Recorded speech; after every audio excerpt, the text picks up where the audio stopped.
최근에 나온 고용 보고서 때문에 시장 분위기가 좀 싸늘하죠. 마치 찬물을 확 끼얹은 격인데요. 그런데 말이죠. 경제가 흔들린다는 이 신호가 어쩌면 우리에겐 새로운 기회가 될 수도 있다는 이야기가 나오고 있습니다. 이게 대체 무슨 말일까요? 골드만삭스 분석을 바탕으로 한번 제대로 파헤쳐 보겠습니다. 자, 오늘 우리가 살펴볼 내용은 이렇습니다. 우선 보고서가 왜 실망스럽다는 건지 그 속을 좀 들여다볼 거고요. 그 다음에 이게 경제 전반 그리고 모두가 주목하는 연준에 어떤 영향을 줄지 알아볼 겁니다. 또 지금 시장이 겉보기엔 잔잔해 보여도 숨겨진 위험이 있다는데 그것도 짚어보고 마지막으로 그래서 우리는 뭘 해야 하는지 투자 전략까지 한번 짜보겠습니다. 자, 그럼 첫 번째 순서입니다. 도대체 이번 고용 보고서 뭐가 그렇게 실망스러웠다는 걸까요? 그 속사정부터 한번 들여다보시죠. 골드만삭스에서 이런 표현을 썼어요. 실망의 범주에 넣을 수 있겠다. 와, 이 한마디가 지금 시장 분위기를 딱 보여주는 것 같아요. 한마디로 기대에 한참 못 미쳤다 이겁니다. 아니, 뭐가 그렇게 실망스러웠냐고요? 이게 단순히 이번 한 번의 문제가 아니라는 게 핵심입니다. 요즘 나오는 보고서들이 계속해서 예상을 밑돌고 있거든요. 근데 더 심각한 건 이미 발표됐던 지난달 수치까지 다시 보니까 사실은 더 안 좋았어 하고 하향 수정을 했다는 거죠. 이건 뭐 명백한 둔화 신호라고 봐야겠죠. 바로 이겁니다. 6월 고용 수치 수정된 걸 보니까 결국 마이너스로 돌아섰어요. 플러스가 아니라 마이너스요. 이건 정말 경제가 식고 있다는 아주 직접적이고 강력한 신호라고 할 수 있습니다. 자, 그럼 이런 고용시장의 둔화가 경제 전체에는 어떤 의미를 가질까요? 한번 그 파급 효과를 따라가 보죠. 전문가들이 노동시장을 두고 흔히 거대한 배에 같다고 말하거든요. 이게 왜 중요하냐면 생각해 보세요. 큰 배는 방향을 한번 틀면 그쪽으로 쭉 나아가려는 힘, 그러니까 관성이 있잖아요. 지금의 둔화 추세도 그냥 잠깐 이러다 마는 게 아닐 수 있다는 아주 중요한 암시를 주는 겁니다. 근데 지금 상황이 진짜 좀 특이해요. 보통은 한쪽이 줄면 다른 쪽이 늘거나 하는데 지금은 기업들이 사람을 덜 뽑으려고 하고 이게 수요 감소죠. 또 이민 같은 게 줄면서 일할 사람 자체도 줄어들고 있어요. 이게 공급 감소고요.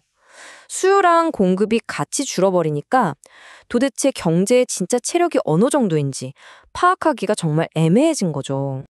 자, 이렇게 경제 상황이 좀 불투명해지면 시장 참여자들은 모두 한 곳만 쳐다보게 됩니다. 어딜까요? 맞습니다. 바로 미국의 중앙은행, 연준이죠. 그래서 이제 모든 사람들의 머릿속엔 딱 이 질문 하나만 남는 거예요. 그래서 연준은 어쩔 건데? 이 부진한 경제 지표를 보고 어떤 카드를 꺼내들까요?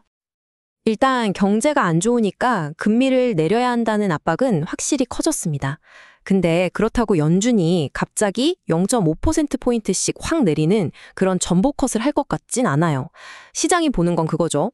아마 0.25%포인트씩 아주 조심스럽게 시장 충격을 최소화하면서 움직일 거다. 이쪽이 훨씬 가능성이 높다는 겁니다. 네, 맞아요. 그러니까 시장의 생각은 이제 한 방에 크게 이게 아니라 조금씩 여러 번에 걸쳐서 쪽으로 거의 굳어지고 있는 분위기입니다. 자, 그럼 이제 시선을 시장 자체로 돌려보겠습니다. 지금 시장 보면 겉으로는 되게 평온해 보이거든요. 근데 이 잔잔한 수면 아래 우리가 모르는 위험이 도사리고 있을 수 있다는 분석이 나오고 있습니다. 이걸 시장 안주라고 부르는데요.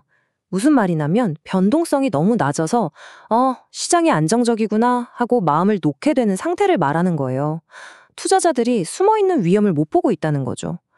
과연 지금 이 고요한, 정말 안전하다는 뜻일까요? 한번 생각해 볼 문제죠. 전문가들이 꼽는 숨어있는 위험 요인이 크게 4가지가 있어요. 첫째는 9월은 원래 역사적으로 주식시장이 좀 힘든 달이라는 거, 계절적인 요인이죠. 둘째는 개인 투자자들의 활동이 너무 많아져서 예측이 더 어려워졌다는 점.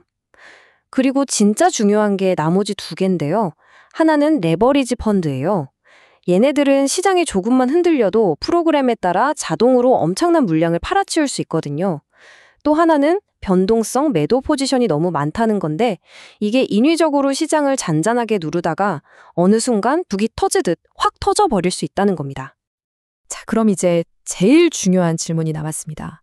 이렇게 안개 속 같은 시장에서 도대체 우리는 어떻게 투자해야 할까요? 그 해답을 한번 찾아보죠. 전문가들이 제시하는 해법, 바로 바벨 전략입니다. 우리 헬스장에서 드는 엿기, 바벨 아시죠? 그 모양을 생각하시면 돼요. 엿기처럼 포트폴리오의 양쪽 끝에 무게를 씹는 겁니다. 한쪽 끝에는 아주 안전한 방어적인 자산을, 그리고 다른 쪽 끝에는 위험은 좀 있지만 성장 가능성이 아주 큰 자산을 두는 거죠. 그리고 그 중간, 어중간한 것들은 과감하게 비워두는 전략입니다. 이 바벨 전략을 구체적으로 실행하는 방법은 크게 세 가지로 볼 수 있어요.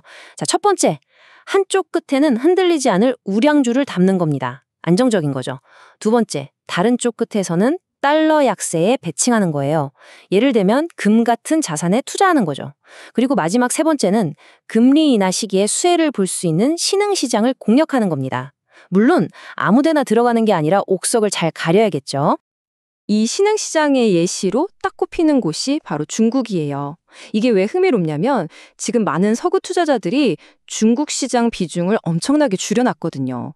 근데 이걸 뒤집어 생각하면 어떨까요?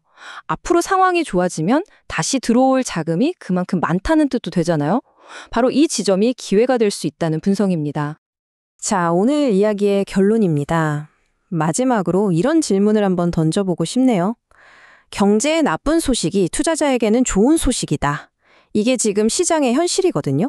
경제가 안 좋다고 하니까 그럼 연준이 돈을 더 풀겠네 하면서 오히려 주식시장은 환호하는 거죠. 이런 아이러니한 상황, 여러분은 이 흐름에 어떻게 올라타시겠습니까?